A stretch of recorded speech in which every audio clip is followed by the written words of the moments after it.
అక్షర పరబ్రహ్మయోగం 21వ శ్లోకం. అవ్యక్తోక్షర ఇత్యుక్త తమాహు పరమాం గతిం యం ప్రాప్య నివర్తంతే తద్దామ పరమం మమ. మరోసారి, అవ్యక్తోక్షర ఇత్యుక్త తమాహు పరమాం గతిం యం ప్రాప్య నివర్తంతే తద్దామ పరమం మమ. అవ్యక్తమైన పరబ్రహ్మని ఆరాధించేవారు అక్షర పరబ్రహ్మను పొందగలరు అని చెప్తూనే తానే పరమాత్మనని, పరబ్రహ్మని ఆరాధించేవారు తననే చేరతారని కృష్ణుడు చెప్తున్నాడు. తన శరీరం ధరించి సాకారంగా వ్యక్తమవుతున్నప్పటికీ అవ్యక్తమైన అక్షర పరబ్రహ్మకి తనకు భేదం లేదని తెలియజేస్తున్నాడు. కృష్ణుడు పరబ్రహ్మ అయితే రాముడు కాదా, పరశురాముడు కాదా? కొంచెం ధైర్యం చేసి కాదని చెప్పాలి. సీతాదేవిని రావణుడు అపహరించినప్పుడు రాముడు మామూలు మనిషిలా దుఃఖించాడు. సామాన్య మానవుడిలాగానే రావణ్ణి సంహరించి అమ్మవారిని రక్షించి చివరి వరకు మానవునిలాగే బతికి ఒక ఆదర్శ మానవ లక్షణాలన్నీ ప్రదర్శించాడు. అయినప్పటికీ మునులు, భక్తులు, ఆంజనేయుడు, సుగ్రీవుడు, శబరి లాంటి వాళ్ళంతా నువ్వు సాక్షాత్తు విష్ణుమూర్తి అన్నప్పుడు కూడా చిరునవ్వుతో మౌనంగా ఉన్నాడు తప్ప తాను పరమాత్మనని ఎప్పుడు చెప్పలేదు.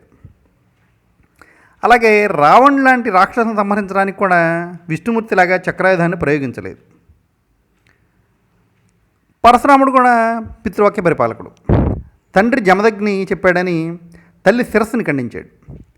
వరం కోరుకోమంటే తల్లి బతకాలని కోరుకున్నాడు. అంతే తప్ప ఏది మంచి ఏది చెడు అని తండ్రితో వాదించలేదు. తండ్రి మరణం తర్వాత 21 సార్లు భూమి మీద క్షత్రియులందరినీ జయించి రక్తపేర్లు పారించాడు. తీవ్రమైన అశాంతితో రగిలిపోయాడు. ఇవన్నీ మనిషి లక్షణాలే. దుఃఖం, తీవ్రమైన అనురాగం, అంతులేని కోపం, అశాంతి, పగ, ప్రతీకారం ఇవన్నీ మనిషి లక్షణాలు. కృష్ణుడు ఇలాంటి మానుష లక్షణాలు ఎప్పుడూ ప్రదర్శించలేదు. పసిబాలుడుగా ఉన్నప్పుడు పోతన లాంటి రాక్షసులను సంహరించినప్పుడు దైవిక లక్షణాలే ప్రదర్శించాడు. ఇంద్రుడిని కాదని గోవర్ధనగిరిని పూజించమని తండ్రి నందుడికి హితబోధ చేసినప్పుడు ఆయనకు వయసు 7-8 ఏళ్ళు ఉంటుందంతే. అంత చిన్న బాలుడైనప్పటికీ అవ్యక్తమైన బ్రహ్మ తానే గనక వ్యక్తమయ్యే ప్రకృతి గొప్పతనాన్ని చెప్పగలిగాడు. గోవర్ధనగిరిని ఎందుకు పూజించాలి? ఏమిటి దాని ప్రత్యేకత? ఏదైనా ఒక పర్వతం మేఘాలని ఆపుతుంది. ఆ ప్రదేశంలో ఆపడం వల్ల వర్షాలు కురిసే అవకాశం ఉంటుంది. దాంతో అక్కడ చెరువులు, కుంటలు నిండుతాయి, నీళ్లు చేరతాయి, చెట్లు పెరుగుతాయి. దాంతో ఫలాలు సమృద్ధిగా లభిస్తాయి, గడ్డి పెరుగుతుంది. పశుగ్రాసం కనుక పశు సంపద కూడా పెరుగుతుంది. కావలసినంత పాలు, పెరుగు లభిస్తాయి, వెన్న, ధాన్యం వస్తాయి. అందరూ హాయిగా సంతోషంగా జీవిస్తారు. అందుకే భూదేవిని ప్రార్థించినప్పుడు పర్వత స్థన మండలి అంటారు. ఇక్కడ విగ్రహ రూపంలో ఉన్న భూదేవిని చూడకూడదు. స్థనము అంటే మాతృత్వం. భూమి మీదకి వచ్చాక వేరే ఆహారం, నీళ్లు తీసుకునే సమయం వరకు శిశువు తల్లి స్థనం మీద ఆధారపడి బతుకుతాడు. ఆ తర్వాతే బయట ఆహారం మీద ఆధారపడతాడు. ఆహారానికి ప్రకృతి ఆధారం.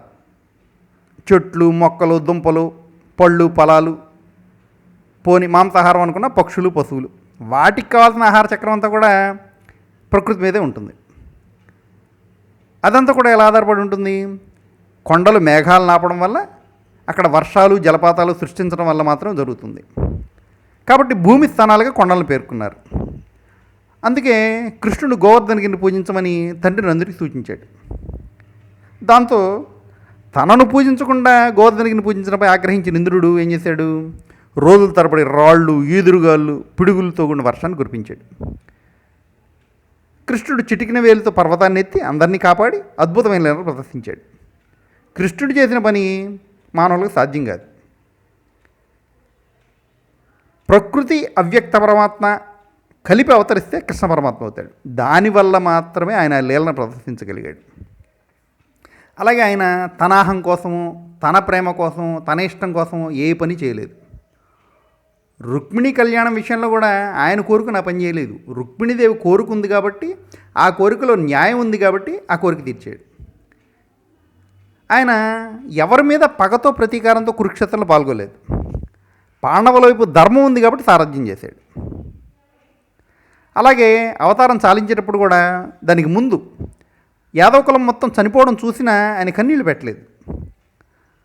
ద్వారకాపట్టణం మునుగుతుందని తెలిసినా ఏ మహిమలు ప్రదర్శించలేదు. తను శిశువుగా ఉన్నప్పటి నుంచి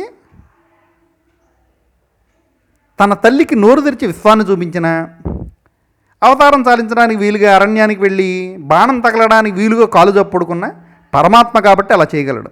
అదే విషయాన్ని ఈ శ్లోకంలో చెప్తున్నాడు కృష్ణ పరమాత్మ.